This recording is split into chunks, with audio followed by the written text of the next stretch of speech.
இப்போ இவங்க நெஞ்சு நெஞ்சு சும்மா அடி விடுவாங்க. பெட்ரோலுக்கு போய் என்னால் லைனில் நிற்க இயலாது. இரைச்சல் சத்தம் ஒன்றும் இல்லை, பெட்ரோல் தேவையில்லை, அப்படியான ஒரு பைக்கில் போய்க்கொண்டு. ஸ்டாண்ட் விஷயம் வந்து நாங்கள் ஒரு படத்தில் திரிஷா வந்து விழுவ. ஸோ அது எல்லாருக்கும் ஞாபகம் இருக்கும், நிறைய பேருக்கு அது மனதில் இருக்கும். இந்த ஸ்டாண்ட் தட்டாமல் ஓடினா என்ன பிரச்சனை? 40 வருஷத்துக்கு மேலே பழமை வாய்ந்த ஒரு company, David Pieris motor company. இந்த பைக் இது வந்து பாருங்க, இந்த பைக்கை ஃபுல் சார்ஜ் பண்ண வேணுமெண்டா வெறும் 5 மணித்தியாலம் காணும்.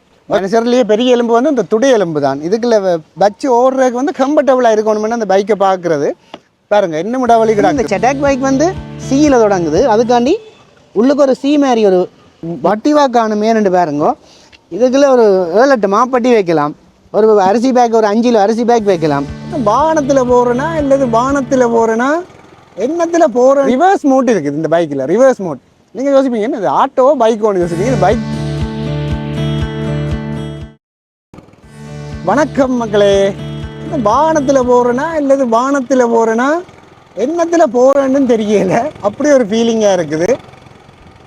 இந்த சுற்றாடலுக்கு இப்படி ஒன்று தேவை தான். இந்த காலத்தில் கொளுத்தினை கொளுத்துறாங்க, புகையை விடுறாங்க.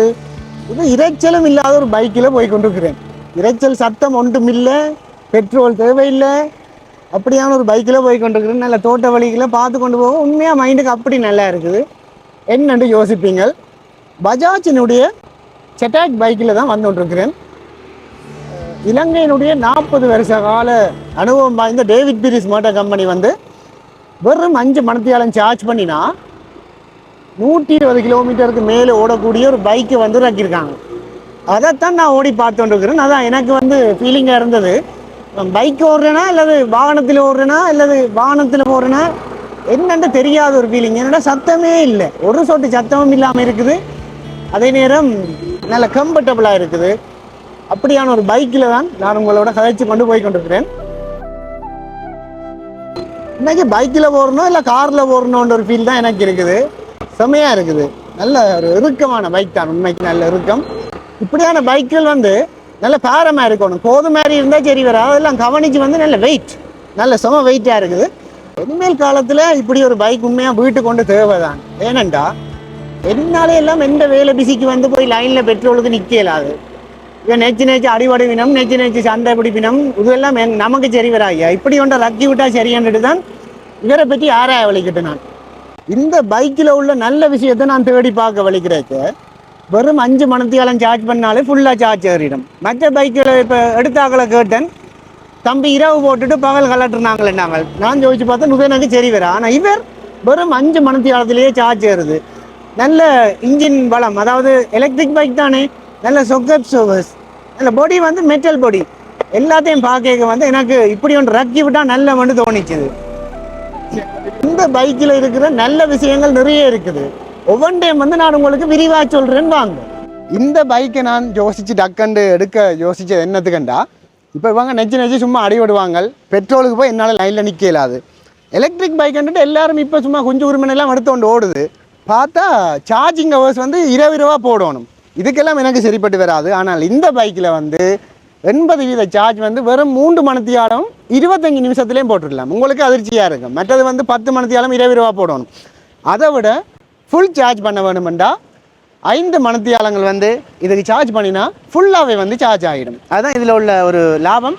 120 கிலோமீட்டருக்கு மேலே ஃபுல் சார்ஜ்லேயே ஓடும். ஒரு வீட்டை நாங்கள் போனோம்டா, சொந்தக்காரர் வீட்டை போனால் இருந்து கதைச்சு மத்தியானம் எல்லாம் சாப்பிட்டு தான் வருவோம்.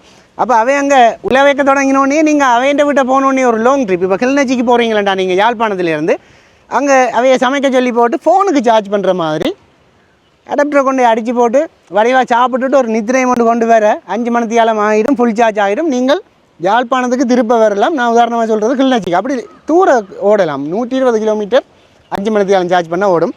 அதுக்காண்டி தான் இந்த பைக் எடுத்தது. எல்லோரும் இப்போ எலக்ட்ரிக் பைக்காண்டு எடுக்கணும். மேலண்ட சொன்னால் ஒரு ஆள் எடுத்தால் மற்ற ஆள் எடுப்பினோம். ஆனால் அதுக்குள்ள நல்லதை பார்த்து எடுக்கணும். அதால் பஜாஜ் வந்து அவங்கள ஒரு டேவிட் பீரிஸ் மோட்டார் கம்பெனி 30 இயர்ஸுக்கு மேலே இலங்கையில் ஓடின ஒரு பைக். அப்போ அதுக்காக இந்த செட்டாக் வந்து நான் எடுத்துருக்கிறேன். ஒரு நல்ல பைக், உண்மையாக நீங்களும் ட்ரை பண்ணலாம். அது இந்த காசுக்கு வந்து ஒரு நல்ல முதலீடு. எலக்ட்ரிக் பைக்குண்டு எடுக்க யோசித்தோன்னு பேட்டரியின் கெப்பாசிட்டியே பார்ப்போம். பேட்டரி எங்கே இருக்குன்னு நிறைய பேருக்கு ஆராய்ச்சி. நான் வேணுமென்று நக்கல் அடிக்கிறது சின்ன மணிக்கூட்டு பேட்டரி அப்படியெல்லாம் இல்லை, பெரிய பேட்டரி. இது நல்ல ஒரு பேட்டரி. ஏன்னா பஜாஜ் கம்பெனின்ற தானே. இந்த கால் வச்சுருக்கேன், இதுக்குள்ளே தான் இருக்குது. 3.5 கிலோவாட் ஹவர் 1000 பெருக்கினா 3500 kWh. நல்ல ஒரு பேட்டரி. இதில் வந்து நீங்கள் ஃபுல் சார்ஜ் என்றால் 120 கிலோமீட்டர் ஓடக்கூடிய பேட்டரி என்றால் யோசிச்சு பாருங்கோவன். இதில் 2 ஸ்பீட் மோடு இருக்குது. அதாவது நார்மலாக பைக்கில் வந்து இப்போ வந்திருக்கிற பைக்கில் பார்த்தீங்கன்னா எலக்ட்ரிக் பைக்குகள் நடந்து போகிற மாதிரி ஒரு ஃபீலிங்கை தருது. 40-45 ஓடுது. ஆனால் இவர் அப்படி இல்லை. இவரில் 63 மேக்ஸிமம் 2 இருக்குது. ஒன்று எக்கோ மூட்டுன்னு சொல்கிறது, ஒன்று ஸ்போர்ட்ஸ் மூட்டுன்னு சொல்கிறது. பேர்லேயே இருக்குது பாருங்க. எக்கோண்டா என்ன சூழல் நேயமாக ஓடுறதுண்டா பேட்டரியும் அளவாக பாவிக்கும். ஐ திங்க் ஒரு அரௌண்டாக ஒரு 40-45 கிலோமீட்டருக்கு ஓடும். நீங்கள் கொஞ்சம் ஆக்சிலேட்டர் கூட கொடுக்குறீங்களா இதுக்குள்ள, அது டக்குன்னு ஸ்போர்ட்ஸ் மோட்டுக்கு மாற்ற சொல்லி கேட்கும். அதில் மேக்ஸிமம் 63 போகலாம்னா யோசிச்சு பாருங்க. 63 சாதாரண ஸ்பீட் இல்லை, நல்ல ஸ்பீட். அப்போ உங்களுக்கு வேகமான பிரயாணங்களுக்கு வந்து உங்களோட வாழ்க்கையை வந்து ஏனண்டா இப்போ டிக்டாக், ஃபேஸ்புக், சோசியல் மீடியாண்டு உருட்டுற வேகமான உலகத்துக்கு கொண்டு வந்துட்டு ஒரு சிலவான பைக்கை வந்து இவங்க அறிமுகப்படுத்த மாட்டாங்க தானே. நல்ல ஒரு பைக் 63 மட்டும் ஓடும் மேக்ஸிமம். அந்த தகவலையும் நான் உங்களுக்கு சொல்லணும்னு நினைக்கிறேன் இந்த நேரம். எங்கட ஏசியன்ஸுக்கு பார்த்தீங்கன்னா கால் வந்து நீட்டாக இருக்கும். நாங்கள் இந்தியாக்கள் வந்து இந்த மனுஷர்லேயே பெரிய எலும்பு வந்து இந்த துடை எலும்பு தான். இதுக்குள்ள வச்சு ஓடுறதுக்கு வந்து கம்ஃபர்டபுளாக இருக்கணும்னு அந்த பைக்கை பார்க்குறது பாருங்கள். இன்னும் இடவழி கிடக்குது. நான் இன்னும் பெரிய ஆளாக நின்ற சீர் நடுமாறன் மாதிரி வளர்ந்தாலும் இதுக்குள்ள அந்த இடவழி இருக்குது. தட்டைக்குள்ள தான் பாருங்கள் இந்த சவுண்டை உங்களுக்கு நான் காட்டுறேன். மெட்டல் பாடி, உலோகம். ஸோ அதுக்குரிய ஒரு வெயிட் ஒன்று இருக்குது. உண்மையாக நல்ல ஒரு வெயிட் ஒன்று இருக்குது. அந்த பைக் வந்து இறுக்கமாக இருக்கணும்னு சொல்லிவிடும் தானே, அது இருக்குது. இந்த மெட்டல் பாடியை நீங்கள் பார்த்தீங்களா வாட்டர் அண்ட் டஸ்ட்டுக்கு வந்து ரெசிஸ்டன்ட். அதாவது தண்ணி பட்டா, தூசு பட்டா அதுக்கு வந்து ஒரு பிரச்சனையை கொடுக்காது இந்த பாடி வந்து. அதுக்கேற்ற மாதிரி இந்த பார்த்தீங்கன்னா பாருங்கள் நேனோ டெக்னாலஜியில் ஒவ்வொரு விஷயமும் பார்த்து அடுக்கி இருக்குது. அதாவது இப்போ வெளிநாட்டில் பார்த்தீங்கன்னா சில ஷர்ட் வந்து தண்ணியல் படாமல் அப்படியெல்லாம் இருக்குது. அது அந்த ஒரு டெக்னாலஜியை தான் இந்த பஜாஜ் கம்பெனி வந்து பாவிச்சு இதை செய்திருக்காங்க. எலக்ட்ரிக் பைக்குன்றோடனே லைட்டுகள வளங்களை பார்க்கணும். ஏன்னு சொன்னால் லைட் தான் வந்து கூட எங்களோட மின்சாரத்தை வந்து எடுக்கக்கூடியது. அதுக்காகவே அவர்கள் என்ன செய்திக்கணும்னா பாருங்க, எல்லாமே வந்து எல்இடி தான், ஃபுல்லாக எல்இடி பல்ப் தான். எல்இடி வந்து பேட்டரி லைஃப் வந்து கூடவே இருக்கும். அதுலேயும் வந்து இந்த செடாக் பைக் வந்து சியில் தொடங்குது. அதுக்காண்டி உள்ளுக்கு ஒரு சி மாதிரி ஒரு மாடல். மற்ற அந்த உள்ள அமைப்பை பாருங்க, நல்ல வடிவாக ஃபோக்கஸ் ஆகக்கூடிய மாதிரி தான். என்ன இந்த நாங்கள் வில்லேகள் என்று படிச்சிருப்போம் ஓலவில், அந்த மாதிரி செய்திருக்கணும் வடிவாக ஃபோக்கஸ் ஆகக்கூடிய மாதிரி. பேட்ரி வந்து ஏற்கனவே சொன்ன மாதிரி 3.5 kWh. இதெல்லாம் சும்மா அந்த மினி விளையாட்டுகளில் அடித்தா சும்மா ஒரு வேறு லெவலில் இருக்கும். ரோட்டில் போனால் ஒரு தனியாக காட்டும், அப்படியே எழுப்பமாக காட்டும். ஒரு பைக்கில் வந்து கட்டாயம் அது எவ்வளோ கொள்ளளவை பார்ப்போம். ஏன்னு சொன்னால் இப்போ ஒரு தண்ணி போத்தில் வைக்குங்கள் எங்களோட ஜனங்கள், இதுக்குள்ள ஃபோனை வைக்குங்கள். ஒரு சூப்பர் மார்க்கெட்டுக்கு போனால் நிறைய பொருட்களை நாங்கள் கொள்வனவு செய்வோம். இப்போ அதுக்குன்னு சொல்லி தனியாக நாங்கள் ஒரு 3 வீலரை பிடிக்கலாது. அந்த வசதியும் வந்து இந்த பஜாஜ் கம்பெனி செடாக் வந்து இருக்குது. இந்த க்ளவுஸ் ஸ்பேஸை பாருங்கோ, இதுக்கெல்லாம் ஞாபகம் இடம் இருக்குது. இங்கே ஒரு 1/2 லிட்டர் தண்ணி போதிலே வைக்கலாம். இதை விட முக்கியமான ஒரு விஷயம் சொல்ல போகிறேன். ஒரு பைக்லேயும் இல்லாத ஒரு விஷயம், இந்த பைக்கின் அண்டர் சீட் கெப்பாசிட்டி வந்து பயங்கர கூட. இப்போ ஒரு சூப்பர் மார்க்கெட்டுக்கு நீங்கள் போனீங்கன்னா, இப்போ எங்களை விட்டு 2 சின்ன பிள்ளைகள் இருக்குன்னா எனக்கு இது வந்து வட்டிவாக காணுமேன்னு பாருங்கோ. இதுக்குள்ளே ஒரு 7-8 மாப்பட்டி வைக்கலாம். ஒரு அரிசி பேக், ஒரு 5 கிலோ அரிசி பேக் வைக்கலாம். தேவையான ஹெல்மெட்டையும் மேலே வச்சு விடலாம். இப்போ கப்புள்ஸாக எங்களோட டீன் படிகள் பார்ப்பாங்க நிறைய பேர். உங்களோட ஹெல்மெட்டையும் வைக்கலாம், அவரோட ஹெல்மெட்டையும் இதுக்கு வைக்கலாம். போய் ஒரு தியேட்டருக்கு போகலாம், இல்லை ஒரு இசை நிகழ்ச்சியை பார்த்துட்டு சேஃபாக பைக்கை விட்டுட்டு வரலாம். நீங்கள் பைக் விடுறது பாதுகாப்பாக நடத்த விடணும், அது வேறு கதை. ஏனென்றா இது வந்து தங்க பவுன் மாதிரி ஆட்டையை போட்டு விட்டுருவாங்க. ஸோ இந்த வசதிகளும் வந்து இந்த பைக்கில் இருக்குது. ஒரு பைக் எடுத்தால் கட்டாயம் பார்க்க வேண்டிய விஷயம் என்னொண்டு, சேஃப்டி. ஒரு மனுஷர் இருக்கிறதும் சரி, ஒரு பைக்கும் சரி, முதலாவது பார்க்க வேண்டியது சேஃப்டி. ஒக்கியூபேஷனல் ஹெல்த்ன்ட்டு நான் முதலும் சொல்கிறேன் நான் நிறைய விஷயங்களில். அதாவது ஒரு விஷயத்தில் தொழில்சார் சுகாதாரம், இந்த பைக்கில் அதை கவனிக்காம விட்டுருப்பாங்கன்னு நினைக்கிறீங்களா? வேறு லெவலில் செய்து வைத்திருக்காங்க. இந்த பைக் வந்து நாங்கள் ஸ்டார்ட் ஆகி என்ன தான் செய்தாலும் இந்த ஸ்டாண்டை தட்டாட்டி பைக் ஓடாது. இந்த ஸ்டாண்ட் விஷயம் வந்து நாங்கள் ஒரு படத்தில் திரிஷா வந்து விழுவ, ஸோ அது எல்லாருக்கும் ஞாபகம் இருக்கும், நிறைய பேருக்கு அது மனதில் இருக்கும். இந்த ஸ்டாண்ட் தட்டாமல் ஓடினா என்ன பிரச்சனைண்டு.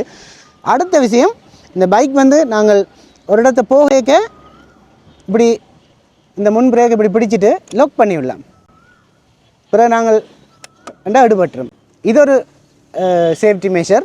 அடுத்தது என்ன, நாங்கள் இதில் ஆக்டிவிட்டி செய்தாலும் திறப்பை ஒன் பண்ணிவிட்டு ஸ்டாண்டை தட்டவனும் முதலாவது இந்த பிரேக்கை பிடிச்சி கொண்டு தான் நாங்கள் என்னவும் செய்யலாம். இந்த பிரேக்கை பிடிச்சி கொண்டு தான் என்னவும் செய்யலாம். ஏனென்றா எங்களோட கண்ட்ரோலில் பைக் இருக்குன்றதுக்கு. இப்போ நாங்கள் அவசரமாக முறுக்கினாலாம் எத்துப்பட்டு ஓடிடும்.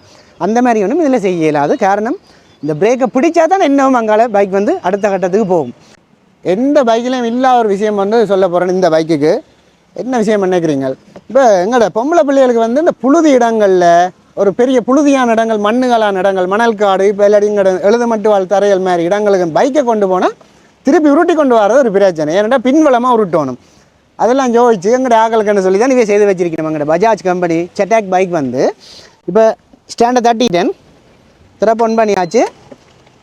ரிவர்ஸ் மோட் இருக்குது இந்த பைக்கில். ரிவர்ஸ் மோட் நீங்கள் யோசிப்பீங்க இது ஆட்டோ பைக் ஒன்று யோசிப்பீங்க, இது பைக் தான். ஆனால் இருந்தால் அப்படி தான் ஒரு ஃபீலிங்காக இருக்குது. எனக்கு நல்ல ஒரு இறுக்கமான ஃபீலிங்காக இருக்குது.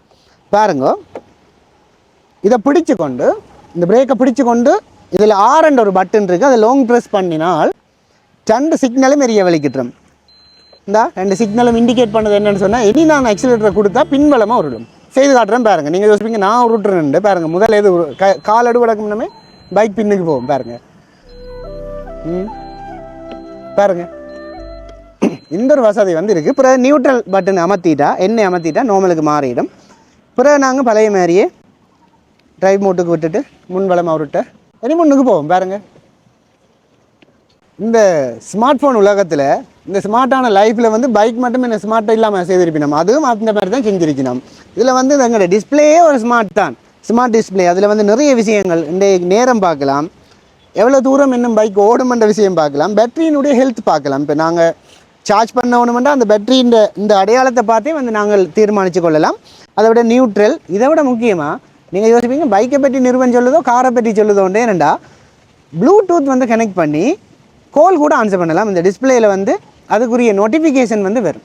இப்போ எங்களுக்கு ஒரு கால் வருதுன்னா நாங்கள் இப்போ உங்களுக்கு தெரியும் போக்குவரத்து சட்ட விதிகளின்படி வந்து நாங்கள் உடையக்கு வந்து ஃபோன் கதைக்கக்கூடாது. இருந்தாலும் ஒரு அவசரத்துக்கு எங்களுக்கு அந்த நோட்டிஃபிகேஷனை பார்த்துட்டு சைட் அவரோட நின்று கதைக்கலாம் தானே. அதுக்காக இந்த டிஸ்பிளேயில் வந்து ப்ளூடூத் கனெக்ஷனால் நோட்டிஃபிகேஷன் வரும். தேவையண்டா சைட் ஆனது இதில் ஒரு பட்டன் இருக்குது, கோலை ஆன்சர் பண்ணி கதைக்கலாம். அது மட்டும் இல்லை, எங்களோட மியூசிக் மூட் வந்து எங்களோட மொபைலில் இருக்கிற பாட்டுகளை வந்து ஒரு பிளேலிஸ்ட்டை போட்டுட்டு அது கோல் கதைக்கக்கூடாது தெரியும். ஆனால் பாட்டு கேட்குற ஒரு வசதி வந்து கார் மாரி இதுலேயும் தந்திருக்கணும்.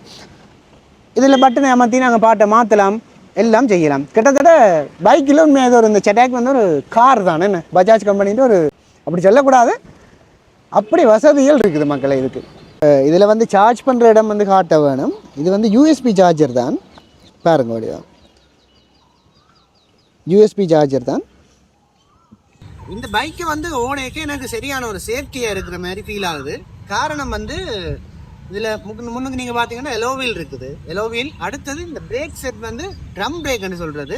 எங்களுக்கு வந்து சேஃப்டிக்கு டக்குன்னு பிடிச்சோன்னு உடனே நிற்கக்கூடிய மாதிரி ட்ரம் பிரேக் இருக்குது. அது ஒரு விஷயம். இந்த பைக்கில் இன்னும் ஒரு முக்கியமான விஷயம் சொல்ல போகிறேன். சில பேருக்கு வந்து இந்த கலர் எனக்கு விருப்பமாக இருந்தது, இன்னொரு ஆளுக்கு இன்னொரு கலர் விருப்பமாக இருக்கும். 4 கலர் ஆப்ஷனை வந்து இந்த டேவிட் பீரிஸ் மோட்டார் கம்பெனி வந்து செய்திருக்காங்க. 4 கலர் இருக்குது. நீங்கள் தேவையானதை பார்த்து தெரிவு செய்து கொள்ளலாம். இவ்வளவு நேரம் இந்த காணொலியில் பார்த்த பைக்கில் உள்ள நல்ல விஷயங்கள் என்னென்னு சொன்னால், இந்த பைக்கை இறக்கிறது வந்து வேறு யாரும் இல்லை, 40 வருஷத்துக்கு மேலே பழமை வாய்ந்த ஒரு கம்பெனி டேவிட் பீரிஸ் மோட்டார் கம்பெனின்ற பைக். இது வந்து ஒரு பாசிட்டிவான விஷயம். அடுத்த பாசிட்டிவான விஷயம் என்னென்னு சொன்னால், ஒரு பைக்கை நாங்கள் எடுத்தோம்னா அதற்குரிய பார்ட்ஸுகள் வந்து இருக்கான்னு பார்க்க வேணும்.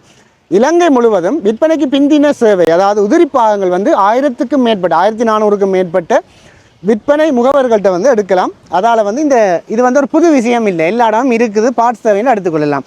இதை விட முக்கியமாக நாங்கள் ஒரு பைக்கை எடுத்து போட்டு வழியில் ஏதாவது பிரச்சனைன்னு யாராவது அதுக்குரிய தீர்வு சொல்லினோமா இல்லை. ஆனால் இந்த டேவிட் பீரிஸ் மோட்டார் கம்பெனின்ற 24/7, அதாவது 24 மணித்தியாலமும் 7 நாட்களும் கஸ்டமர் கேர் சர்வீஸ் இருக்குது. நீங்கள் போகைக்கு ஏதாவது சின்ன பிரச்சனைன்னு சொன்னால் அவர்களுக்கு தொலைபேசி எடுத்தால் அவர்கள் உடனே தீர்வு சொல்லுவினம். என்னது இது வந்து இலங்கைக்கு ஒரு புது விஷயம் என்றதால் சில பேர் பட்டனுகளை மாறிச்சாரி அமர்த்திடணும், நியூட்ரலை அமர்த்திட்டு அப்புறம் டிரைவ் மூட்டி அமர்த்துறதுக்கு சின்ன பிரச்சனைகள் ஏதாவது வரலாம். அப்படி தான் வழியே மற்றபடி ஒரு பிரச்சனையும் வராது. அந்த பிரச்சனைகளுக்கு அவைக்கு நீங்கள் கால் பண்ணினீங்களா அவை உடனே தீர்வு சொல்லுவீங்க. நீங்கள் வேண்டிய நாளுக்கு கால் பண்ணியெல்லாம் கரைச்சல் கொடுக்க தேவையில்லை. அந்த 24/7 அந்த சேவையையும் நீங்கள் பெற்றுக்கொள்ளலாம். இந்த காணொலியில் இலங்கையின் ஒரு முன்னணி நிறுவனமான டேவிட் பீரிஸ் மோட்டார் கம்பெனியினுடைய இந்த பஜாஜ் செட்டாக் பைக்கினுடைய ஒரு ரிவ்யூ வந்து காட்டியிருப்பேன். நல்லொரு பிராண்ட், நல்லொரு கம்பெனின்ற ஒரு பிராண்ட். அதால் இந்த காணொலியை நீங்கள் மற்றவர்களுக்கும் பகிர்ந்து விடுங்கோ. எலக்ட்ரிக் பைக்குன்னு சொல்லி நிறைய உலாவுது, ஆனால் ஒரு நல்லதை நாங்கள் ப்ரமோட் பண்ணணும். இந்த பைக் வந்து பேட்டரி லைஃபாக இருக்கட்டும் சரி, ரேஞ்சாக இருக்கட்டும் சரி, ஆக்கியூபேஷனல் ஹெல்த் சேஃப்டியாக இருக்கட்டும் சரி, எவ்ரிதிங் பெர்ஃபெக்டாக இருக்கிறதால இந்த பிராண்டை வந்து நான் ப்ரமோட் பண்ணணும்னு நினச்சேன். நான் மறக்காமல் இந்த காணொலி தொடர்பான உங்களோட கருத்தையும் கூறி விடுங்கோ.